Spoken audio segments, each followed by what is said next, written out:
믿음을 보시고 아브라함을 의롭게 여기셨습니다. 아멘. 아멘. 아브라함의 두 가지 믿음, 아브라함의 두 가지 믿음이라는 제목을 가지고 함께 하나님 말씀 나누도록 하겠습니다. 교회를 다니지 않다가 교회를 다니려고 하는 분들 중에서 이렇게 말씀하는 분들이 계셔요. 나 요즘 교회 한번 믿어볼까? 이런 말 들어보셨어요? 여기서 중요한 말이 있는데 바로 믿음이라는 말입니다. 믿음. 그래서 믿음 생활을 뭐라고 불러요? 신앙생활이라고 하죠. 신앙이 뭐냐? 우리 한자를 보도록 할게요. 신앙이란 말 자체가 한자로 믿을 신, 우러를 앙,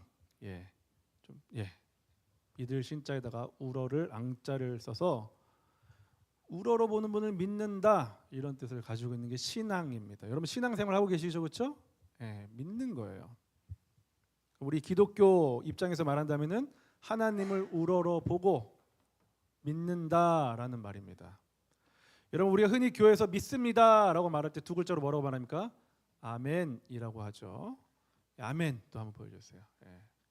이 말은 아만이라는 말에서 파생된 말인데 나는 그 대상을 신뢰하고 의지합니다라는 아만이라는 말에서 파생돼서 참으로 확실합니다. 그대로 이루어지길 바랍니다라는 뜻으로 아멘이라고 우리는 믿음을 고백하는 겁니다. 특별히 오늘 우리가 읽은 창세기 15장 1절에서 이 성경 전체에서 믿음이라는 말이 처음으로 등장합니다. 믿음이란 말이. 믿음이 이렇게 중요한 건데 처음으로 등장하는 본문이 바로 오늘 저와 여러분이 읽은 이 본문이에요. 그리고 이 본문에는 아브라함이라는 사람이 등장하죠. 15장에서는 아브람이라고 불리지만 그냥 제가 말씀드렸지만 통칭해서 그냥 아브라함이라고 하겠다고 말씀을 드렸습니다. 같은 사람입니다. 이 아브라함의 별명이 뭡니까? 믿음의 조상이에요. 그러니까 교회를 좀 다녀보신 분들은 알겠지만 믿음 하면 아브라함이라고 부른단 말이에요. 그러니까 믿음이 뭔지 이해하려면은 아브라함을 보라는 겁니다. 여러분 성경책에는요 예수님 구약과 신약이 있어요, 그렇죠? 자, 구약과 신약, 예수님 탄생 이전의 이야기는 구약이고 예수님 탄생하신 이후의 이야기는 뭐예요? 신약입니다. 그런데 이 구약책과 신약책이 어떤 개념을 설명하는데 좀 서술하는 방식이 다릅니다.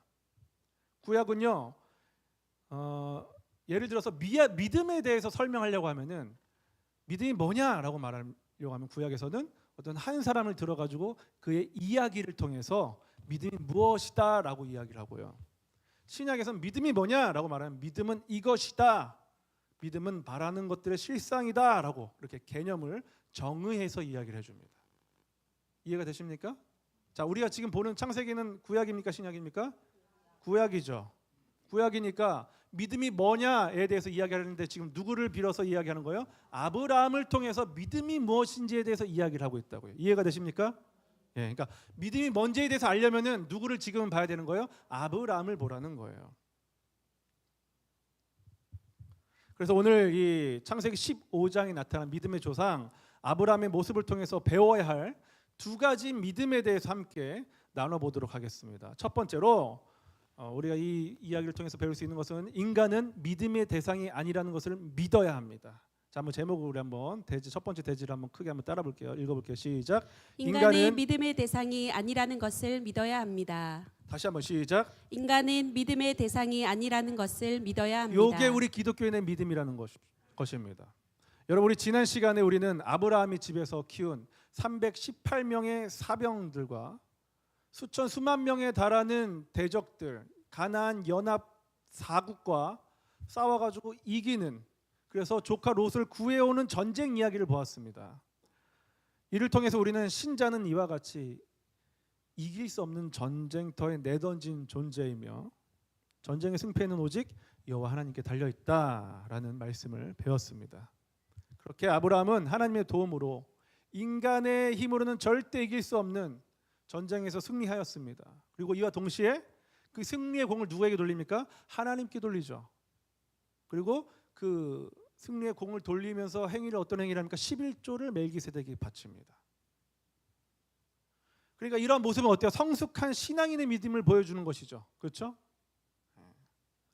그리고 이러한 아브라함의 성숙하고 아름다운 믿음의 신앙 고백이 있은 후 바로 그 일이 있은 후에 바로 다음의 일이 바로 오늘 우리가 읽은 창세기 15장의 말씀이에요.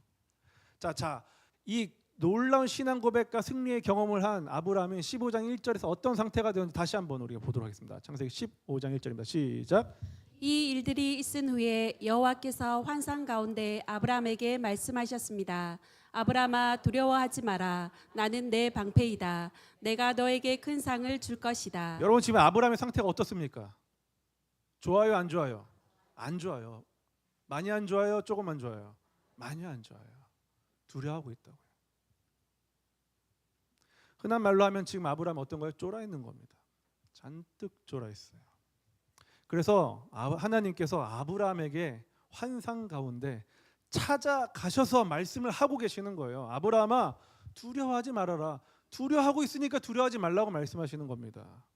바로 전까지, 얼마 전까지 목숨 걸고 전쟁터에 뛰어들고 그 승리의 공을 하나님께 올려드렸던 믿음의 사람 아브라함의 모습은 지금 어디 있습니까? 없어요.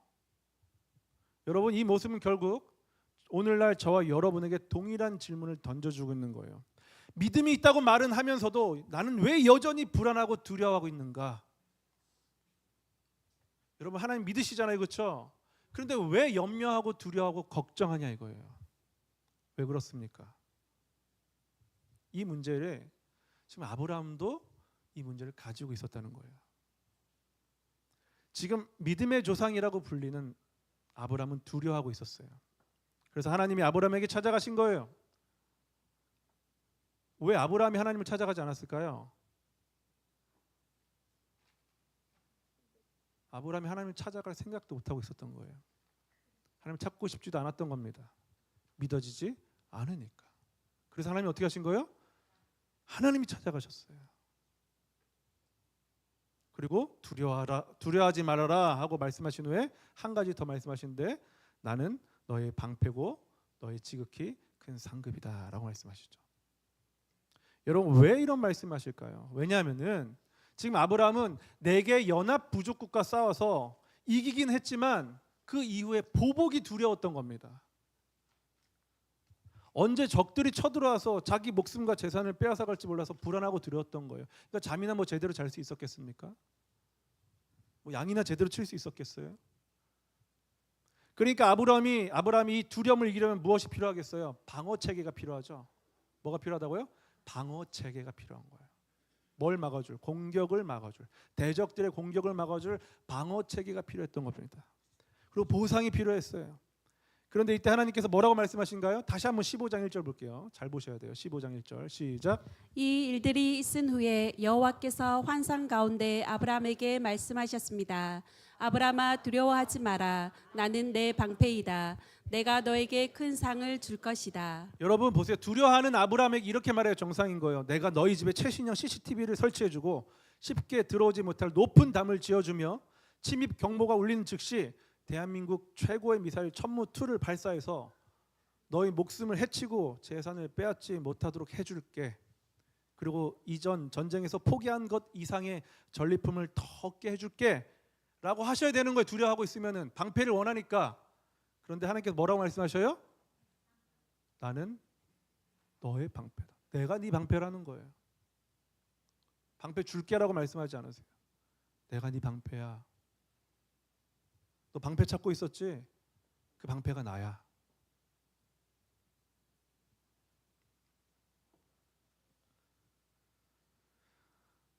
하나님 아브라함에게 나는 내 방패다라고 말씀하셨어요. 왜냐하면은 아브라함은 지금 보복의 두려움으로 인해서 하나님이 더 이상 나를 지켜주지 못하실 거야라는 눈앞의 상황에서 오는 생각에 사로잡혀 있었기 때문입니다.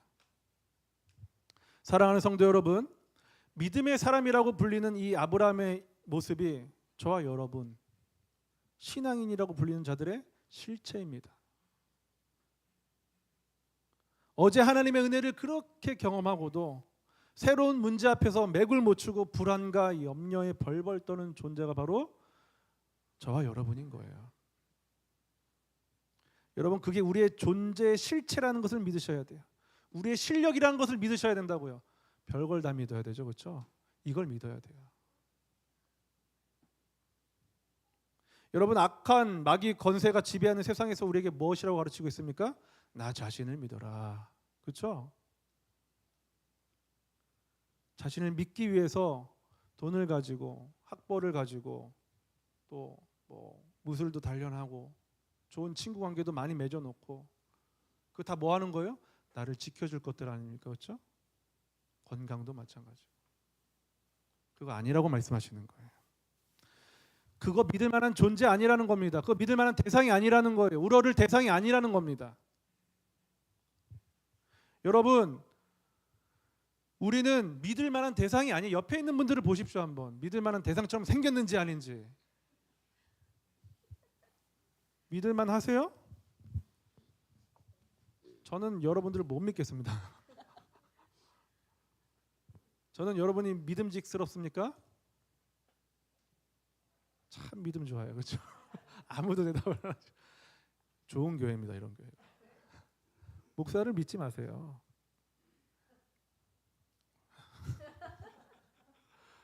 여러분, 제가 이렇게 다시 한번 말씀드리는데 아멘 하십시오.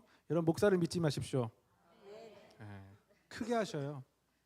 나중에 뒤통수 맞지 않으시게. 저를 믿으면 뒤통수 맞습니다. 제가 여러분 믿으면 뒤통수 맞을까요, 안 맞을까요? 맞겠죠. 그래서 안 믿는 거예요. 많이 경험해 보지 않았습니까, 우리가? 그렇죠? 옆에 있는 존재도 믿을 존재가 아니고 나 자신도 믿을 존재가 아니에요. 우리 분명히 얼마 전에 하나님 말씀 잘 읽겠다고 막 경건의 시간 잘하겠다고 결단했잖아요. 그렇죠? 잘 하고 계셔요? 한 분 계시네요. 잘하겠다고 하셨잖아요. 결단하셨잖아요. 어디 갔습니까? 그 은혜 용사들이요. 자, 옆에 계신 분들께 이렇게 인사하겠습니다. 그럴 줄 알았다. 저는 여러분이 그럴 줄 알았어요. 여러분, 우리는 믿을 만한 존재가 아니에요. 이걸 믿어야 돼요. 이걸 믿지 못하면 신앙생활 실패합니다. 우리의 유일한 믿음의 대상은 하나님이십니다. 그런데 아브라함이 하나님만으로는 방어가 되지 않을 것이라고 생각하고 있었던 겁니다. 그렇다면 성경은 왜 믿음의 조상이라고 불리는 이 아브라함의 이런 연약하고 추한 모습을 남겨뒀을까? 왜 기록했을까? 왜? 좀 좋은 모습을 남겨두지. 왜 믿음의 조상이라고 하면서 이런 부끄러운 모습들을 기록했냐 이거예요. 어떻게 보면은 이 믿음의 조상이라는 어떤 우리가 붙여준 이 별명이 칭찬의 말이 아니라 조롱의 말에 가까운 것 같아요. 네가 믿음이 있다고? 아 그래 너 믿음의 조상이야. 그래 이런 느낌이라고요. 여러분 그 해답이 고린도전서 1장 29절부터 28절과 29절에 나타나 있습니다. 우리 고린도전서 1장 28절 29절 읽어볼게요. 시작. 또한 하나님께서는 잘난 체하는 것들을 없애시려고 세상의 천한 것들과 멸시받는 것들과 아무것도 아닌 것들을 택하셨습니다. 이것은 하나님 앞에서 어느 누구도 자랑하지 못하게 하기 위해서였습니다. 왜 아브라함과 같은 자들, 저와 여러분 같이 믿지도 못할 존재들에 대해서 하나님께서 예배하셨다고 말을 하고 계시는 거예요? 자랑하지 못하게 하려고. 여러분 교회 안에서 제일 위험한 사람들이 누군지 아세요?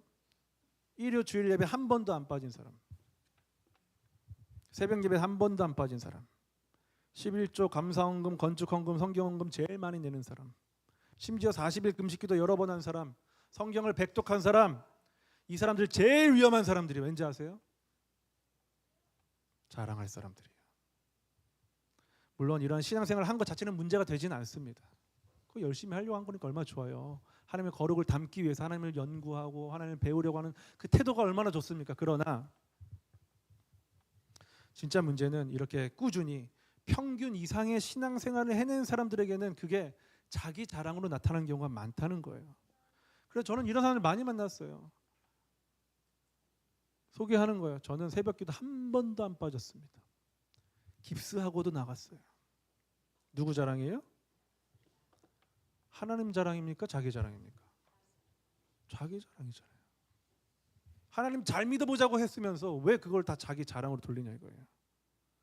어떤 분 이렇게 자기 권사님을 소개해요. 교회 권사님. 아 우리 교회 권사님 되게 자랑스럽게 표현하거든요. 우리 교회 권사님요 11조 한 번도 안 빼먹으신 분이에요. 사업에 어려움이 있을 때도 한 번도 안 빼먹고 하신 분이세요.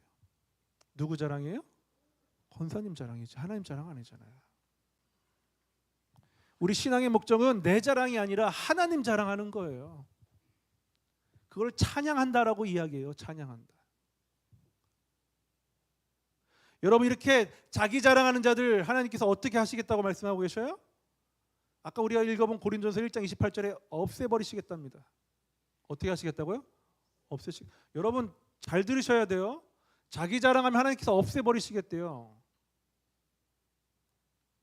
두렵고 떨리는 마음으로 받으셔야 됩니다. 신앙은 자기 자랑하는 거 아니에요.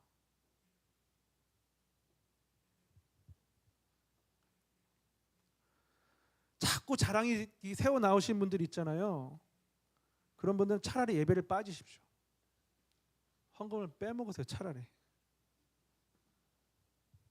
대충 하라 이 말이 아니라, 그런 뜻에서 오해하지 마십시오. 그게 아니라 자기 자랑 삼을 만한 것들을 경계하라는 뜻입니다. 지금 제가 하는 말씀은.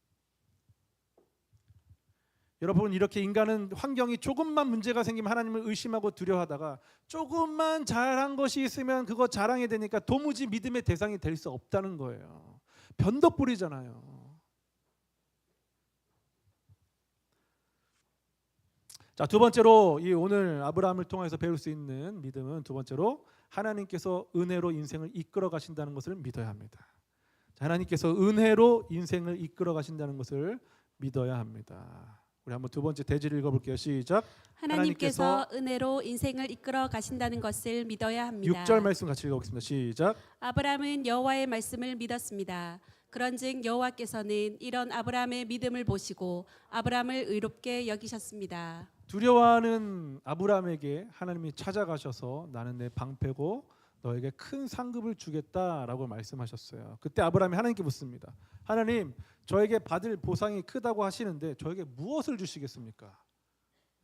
되게 잘 따지는 사람인 것 같아요. 그렇죠? 저에게 자식이 없어서 종인 엘리에셀에게 모든 재산을 상속해야 할 상황입니다. 이때 절망하는 아브라함에게 하나님께서 말씀하시죠. 너의 몸에서 태어날 아들이 너의 상속자가 될 것이다. 너의 종 엘리에셀은 너의 상속자가 아니다. 근데 아들이 없었잖아요. 그리고 아브라함을 밖으로 데리고 나가셔서 하늘을 보여주시면서 하늘을 쳐다보아라. 내가 셀 수 있거든 저 별들을 세어보아라. 너의 자손이 저 별처럼 많아질 것이다 라고 말씀하셨어요. 마치 저는 이 장면을 보면서 이런 생각이 들었어요. 방에 처박혀 있는, 두려움에 떨고 있는 아들을 보면서 아버지가 데리고 나가가지고 좀 나와봐. 그리고 별 보여주시는 거예요. 얼마나 친절하십니까 하나님이. 여러분, 믿음이라는 말 앞에 뭐가 있냐면 약속이 있어요. 약속이 있어야지 믿을 거 아닙니까? 그렇죠? 이 외국 사람들이 한국에서 제일 당황하는 것들이 그런 거라는 거예요. 딱 이제 좀 친해졌어요. 그래서 딱 한국인 친구가 다음에 밥 한번 먹자 딱 그랬는데 밥을 안 먹는다는 거예요. 자꾸. 그래가지고 너무 속상하다는 거예요. 그 외국인들이. 약속을 했죠. 밥 한번 먹자 약속이죠. 믿었죠. 근데 밥 안 먹잖아요. 그러니까 어떻게 되는 거예요? 실망하는 거죠. 이거 우리가 이 말은 뭐 그냥 다음에 볼람 보고 말람 말자 이런 뜻인데, 그렇죠? 한국 사람들 입장에서는 믿음은 그런 거예요. 약속이 앞에 있어요.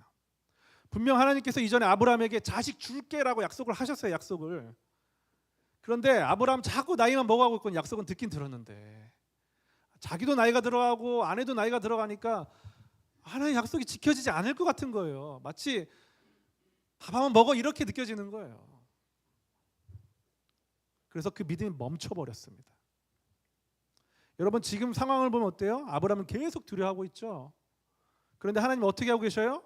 아브라함에게 믿음이 없다고 책망하시는 게 아니라 환상 가운데 찾아가시고 또 그에게 다시 약속이 기억나도록 설득하시고 심지어 현장을 다시 보여주세요. 진짜 친절합니다. 별 보라는 거예요. 너 저 별 봐봐. 저 별 떠 있는 동안에 그 약속은 지켜지는 거야. 별 봐봐. 즉 믿음의 사람이 되도록 열심을 내고 있는 것은 지금 아브라함입니까? 하나님입니까? 다시 물어볼게요. 지금 아브라함이 믿음의 사람이 되는데 열심을 내고 있는 건 아브라함이에요, 하나님이에요? 하나님이시죠. 지금 아브라함은 쫄아 있다니까요. 알았어. 여러분, 오늘 본문은요, 하나님께서 열심을 내고 계시다라는 것을 지금 가르쳐주고 있는 거예요. 너희들 아브라함 바라봤자 소용없어. 아브라함 별 볼 일 없어. 너희는 아브라함과 똑같아. 너희들 믿음에 대해서 이야기하지만 너희들 별것도 아니잖아. 지키지도 못하고 믿음이 멈춰버리잖아. 믿음은 쇠퇴하잖아. 내가 열심히 내야지 되는 거야. 너희들 갖고는 안 돼. 이런 하나님의 열심에 대해서 아브라함이 반응을 합니다. 6절을 볼게요. 6절 시작. 아브라함은 여호와의 말씀을 믿었습니다. 그런즉 여호와께서는 이런 아브라함의 믿음을 보시고 아브라함을 의롭게 여기셨습니다. 별 보고 나서 다시 별 보고 난 다음에 아브라함이 여호와의 말씀을 믿었다라고 이야기합니다. 그리고 하나님께서 아브라함의 의를 보시고 어떻게 했다고요? 그를 의롭게 여기셨다. 그의 믿음을 보시고 의롭게 여기셨다는 거예요.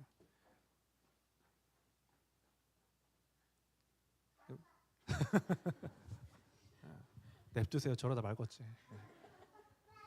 제가 예언합니다. 10년 안에 멈춥니다. 반드시 멈춥니다. 냅두셔야 돼요. 저런 애들.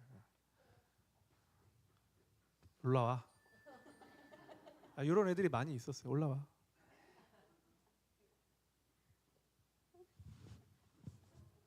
귀엽죠?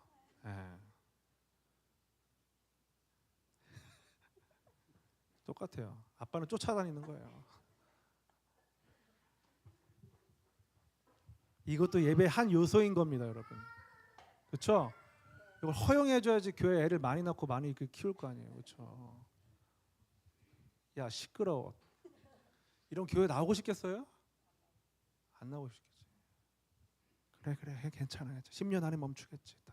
우리 믿음이 있는 거 10년 안에 중단할 것이다라는 믿음. 못 믿으십니까? 여러분, 이 구절에서 중요한 게 바로 의로움과 여기셨다라는 말이에요. 의로움, 여기셨다라는 말이 포인트입니다. 여러분, 세상에서 말하는 의로운 사람은 어떤 사람일까요? 이를테면은 물에 빠진 사람을 구하는 사람, 불 속에 이웃을 구한 사람, 자기 목숨을 아끼지 않고 구한 사람을 의롭다고 이야기하죠. 그래서 그들에게 의로운 시민상이라는 상을 줍니다. 그런데 성경에서 말하는 의로움은 이런 의로움 아니에요, 여러분. 잘 이해하셔야 돼요. 이거 잘 이해하지 않으면 신앙생활에 굉장히 곤란을 겪습니다. 성경에서 말하는 의는 세상에서 말하는 도덕적 올바름이 아니라 관계적 올바름이에요. 무슨 올바름이라고요? 관계적 올바름. 누구와의? 하나님과의 관계를 이야기하는 거예요. 이웃과의 관계는 뺀 겁니다. 1차적으로 뺀 거예요. 1차적으로. 세상에서 말하는 의로움은 인간과 인간 사이의 의로움을 이야기하죠. 그러나 성경에서 말하는 의로움은 하나님과 인간 사이를 이야기하는 거예요. 1차적으로. 2차적으로는 또 그것까지 나아가지만, 그러니까 하나님 없이 세상에서 도덕적인 올바름의 상태로 산다고 해도 그건 의로운 거예요? 안 의로운 거예요? 의롭지 않은 거예요. 의롭지 않다를 두 글자로 말하니까 불의라고 이야기해요. 아니, 물에 빠진 사람 구해줬는데도 우리는 성경적 기준으로 뭐라고 이야기한다고요? 불의라고 이야기한다고요. 여러분, 이순신 장군 의로운 사람이에요? 안 의로운 사람이에요? 제가 성경 공부 시간에 자주 예를 들죠. 의로운 사람이에요? 의롭지 않은 사람이에요? 우리 세상적 기준으로 보자고요. 의로운 사람이에요. 자, 그런데 일본 사람 입장에서 보면 그 사람이 의로운 사람이에요? 안 의로운 사람이에요? 죽일 놈이라고요. 자기 자식들 다 죽였잖아요. 거북선으로 다 격파시켰잖아요. 다 수장시켜버렸잖아요. 의도는 좋지만 의롭다는 기준에는 상대성이 있다고. 세상에서 말하는 상대성. 성경에서 말하는 의는 다릅니다. 하나님이 기준이 되어서 하나님과의 올바른 관계를 의롭다라고 이야기하는 거예요. 그래서 세상에서는 의롭다는 행위를 해도 성경에서 기준으로 보면은 그게 죄가 되는 수도 있습니다. 그게 죄예요, 죄. 그래서 여러분, 성경적 의로움에 대해서 정확한 이해를 가지고 계셔야 돼요. 여러분, 길거리 나가서 전도해 보십시오. 당신은 죄인입니다. 그래서 구원받으셔야 돼요. 예수님 필요합니다. 라고 말하면 반응이 어때요? 기분 되게 나빠합니다. 내가 왜 죄인이야? 나는 법 없이도 사는 사람이야. 실제로 법 없이 살 수 있는 분위기도 하실 수 있어요. 이게 세상에서 말하는 의로움과 죄에 대한 생각이죠. 그런데 이렇게 말하는 그 생각에는 뭐가 개입되지 않은 거예요? 누가? 하나님이 전혀 개입되어 있지 않은 거예요. 그러니까 불의하지 않다고 생각하는 겁니다. 그러니까 예수님 필요 없다고 생각하는 거예요. 기독교에서 말하는 죄와 의로움에 대해서 전혀 이해를 할 수 없죠. 이런 사람들은. 쉽게 말해서 기독교에서 말하는 의로움은 철저히 하나님과의 관계를 우선시합니다. 그래서 아브라함이 지금 잘한 게 하나도 없음에도 불구하고 단지 하나님을 믿었기 때문에 그를 어떻게 여기셨다고요? 의롭다고 여기셨다고요. 믿었는데 의롭다고 여기셨다니까요. 그가 그 다음에 어떤 행동을 한 게 아니잖아요. 아직. 그렇죠? 그냥 믿었어요. 그냥 하나님 그 믿어볼게요. 이런 거예요. 그런데 다음 뒷장은 또 죄짓거든요. 또 못 믿거든요. 근데 하나님께서 어떻게 여기셨다고요? 의롭다라고 여기셨어요. 여기서 여기셨다라는 말은 히브리어로 하샤브라고 하는데 계산하다, 간주하다, 여기다 이런 뜻을 가지고 있습니다. 즉 아브라함의 믿음이 완전해서 의롭다고 하신 것이 아니라 전혀 그렇지 않은데 의롭다고 간주하고 여겨주신 거예요. 이해를 돕기 위해서 예를 들자면 하나님의 기준이 100점이어야 하는데 지금 아브라함 몇 점이에요? 빵점이에요. 빵점. 빵점인데 하나님 믿을게 이럴 때 몇 점 된 거예요? 100점. 우리 신앙생활에서 중요한 개념을 보여주고 있어요. 그래서 믿음을 무엇이냐라고 이야기할 때는 우리 아브라함을 봐야 되는 거예요. 그러니까 아브라함의 믿음이 위대한 게 아니라 의심하고 두려워하는 가운데 하나님께서 먼저 찾아오셔서 그를 설득하시죠. 두려워하지 말아라. 하늘의 별도 보이시죠. 그 하나님의 수고와 사랑과 은혜가 위대한 것입니다. 그것을 우리는 믿는 거예요. 여러분 생각해 보세요. 하나님께서 인간을 사용하시는 데 있어서 아브라함이 꼭 필요했을까요? 아브라함 출신 자체가 우상 숭배자였다고요. 출신 자체부터 불합격이에요. 여러분 동시대 아브라함과 동시대에 살았던 성경의 인물이 있었는데 누구냐면 욥이라는 인물입니다. 욥. 성경 좀 읽어보시면 알 텐데 인간적인 기준에서 보면 욥이 나을까요? 아브라함이 나을까요? 인간적인 기준에서 보면 욥이 훨씬 낫습니다. 근데 왜 욥을 사용하지 않으시고 아브라함을 사용하셔서 믿음의 사람이라고 설명을 하시냐 이거예요. 믿음은 이것이다라고 설명하시는데 왜 아브라함을 들어서 사용하시냐? 은혜를 알게 해주시려고 하는 거예요. 은혜. 너희들은 아무것도 아니야. 내가 개입해서 내가 너희들을 이끌어가고 있는 거야 라는 것을 깨닫게 해주시려고 아브라함을 사용하시는 겁니다. 그러니까 저와 여러분 같이 엉망으로 살아도 잘 살려고 애를 썼지만 잘 되지 않아서 낙심하는 자들의 믿음의 용사라고 부를 수 있는 거예요? 없는 거예요? 있다라는 겁니다. 있다. 옆에 있는 모습을 보시라고 믿을 만한 대상이 아님에도 불구하고 하나님은 그를 믿으신다는 거예요. 그래서 이러한 은혜를 깨달은 신자는요 시편 8편 4절의 다윗과 같이 로마서 4장 5절의 사도 바울과 같이 고백하는 거로 시편 8장 4절 읽어볼게요. 시작. 사람이 무엇이기에 주께서 이렇게까지 생각하여 주시며 사람의 아들이 무엇이기에 주께서 이렇게까지 돌보아 주십니까? 여러분 아브라함이 뭐라고 이렇게까지 돌아보시는 거냐는 거예요. 아브라함 아니라도 구원할 사람 많고 아브라함 아니라도 쓸 사람 많이 있잖아요. 근데 그 아브라함 같은 자를 불러가지고 왜 쓰시냐 이거예요. 그 아브라함 입장에 생각해 보세요. 다윗 입장에 생각해 보세요. 다윗이 쓴 시거든요. 이 시가. 사람이 무엇이기에 하나님께서 저를 이렇게까지 돌보고 계십니까? 먼지 같은 나를 왜 이렇게까지 나를 돌보고 계십니까? 라는 고백을 할 수밖에 없는 거예요. 사도 바울은 또 이렇게 이야기하죠. 우리 한번 로마서 4장 3절부터 5절 말씀 같이 한번 읽어볼게요. 시작. 성경이 무엇이라고 말합니까? 아브라함이 하나님을 믿으니 하나님께서 그것을 의로움으로 인정하여 주셨다 하였습니다.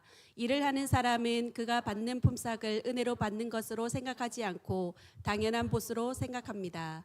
그러나 경건하지 못한 사람을 의롭게 하여 주시는 분을 믿는 사람은 비록 아무 공로가 없어도 그 믿음이 의로움으로 인정을 받습니다. 아브라함에 대해서 사도 바울이 이야기하는데 이렇게 하죠. 비록 아무 공로가 없어도 그 믿음이 의로움으로 인정받는다. 그래서 믿음에 대해서 깨달은 사람은 내 공로를 부정하게 됩니다. 철저히 부정하게 돼요. 그리고 하나님의 공로만 남기는 거예요. 중요한 것은 하나님께서 아브라함을 비롯한 신자들을 의롭게 여겨주시기 위해서 끊임없이 수고하시고 심지어 하나님이 가장 사랑하는 외아들 독생자 예수 그리스도까지 내어 주셨다는 것입니다. 즉 믿음에 대한 이야기는, 믿음의 이야기는 아브라함의 수고에 대한 이야기가 아니라 그의 어떤 위대한 믿음의 결단에 대한 이야기가 아니라 끊임없이 의심하는 아브라함에 대한 하나님의 인내 이야기예요. 인내 이야기. 그래서 하나님의 성품을 닮아가는 사람들은 인내를 잘하게 됩니다. 다시 말씀드리지만 아브라함은 이렇게 의롭다고 칭함받은 이후에도 똑같이 죄를 범합니다. 똑같이 의심하고요. 그래서 필립 얀시라는 제가 정말 좋아하는 기독교 작가가 있는데 이런 책을 썼어요. 아, 내 안에 하나님이 없다. 저는 이 책을 진짜 많이 읽어봤습니다. 그리고 많은 분들께 선물을 드렸어요. 의심하고 내가 정말 기독교인이 맞나? 내가 이러고도 신앙인인가? 라고 의심하고 불안해하는 성도님들에게 강력히 추천합니다. 여러분 이 책을 꼭 읽어보십시오. 재미있습니다. 쉽습니다. 제가 고등학생 때인가 읽었던 거니까 고등학교 1학년, 2학년 때가 그때 읽었던 책이니까 고등학생도 이해할 수 있는 책이잖아요. 그렇죠? 여러분 읽어보세요. 아, 내 안에 하나님이 없다. 신앙생활을 하면 할수록 큰 믿음이 생길 거라고 생각하지만 여러분 착각이에요. 막상 살아내고 내린 결론이 뭐예요? 아, 내 안에 하나님이 없구나. 아, 내 안에 믿음이 없구나 라는 것을 깨닫게 되는 거예요. 여러분, 내가 믿음을 만들어 간다고 생각했는데 결국 깨닫게 되는 것은 하나님이 나를 이끌어 가시는 것이구나 라는 것을 깨닫게 되는 겁니다. 이것을 깨닫는 게 신자의 삶이고, 그래서 신앙이 깊어질수록 절망하게 되죠. 자기 자신에게 절망하게 된다고요. 아, 나는 해도 안 되는구나. 은혜 아니면 아무것도 아니구나를 통해서 절망하게 되는 거예요. 그 절망이 깊어진 사람일수록 하나님을 의지하게 됩니다. 절망이 얕은 사람일수록 자기를 의지하게 돼요. 저는 매일 절망해요. 매일 저녁에 아우, 나 같은 게 무슨 목사라고. 저의 결론이에요. 하루의 결론. 자기 전에 하는 생각. 야, 이것도 목사라고.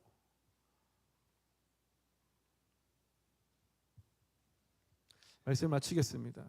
사랑하는 성도 여러분, 우리는 믿음이 있다고 말하면서 신앙인이라고 고백하면서 왜 여전히 불안하고 두려워하고 계십니까?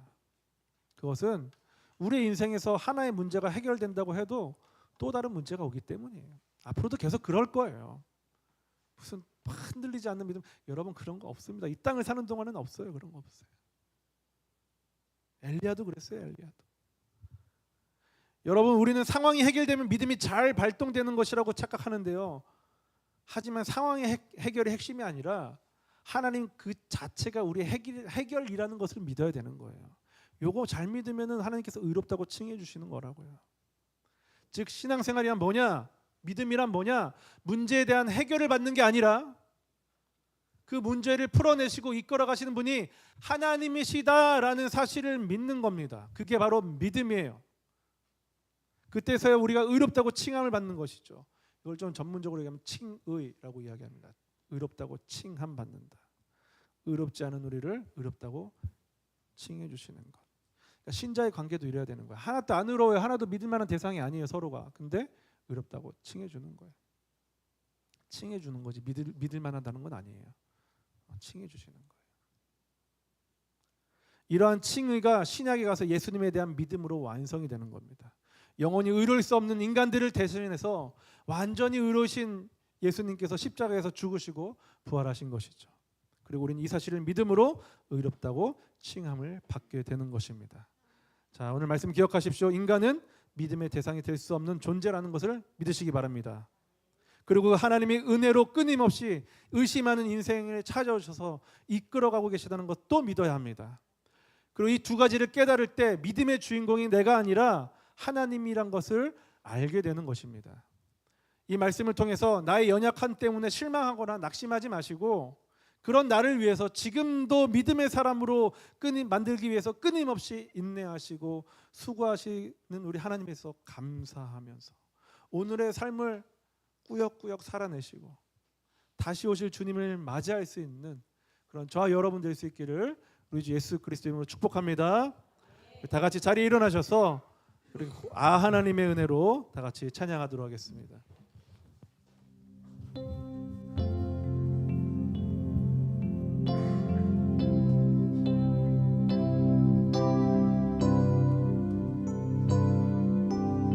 말씀을 기억하면서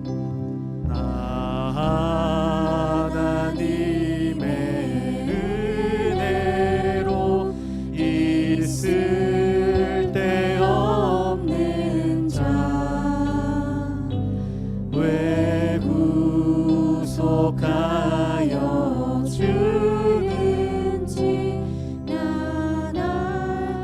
1절 다시 한번 찬양합니다. 우리의 고백이 이거 쓸데없는 자 하나님의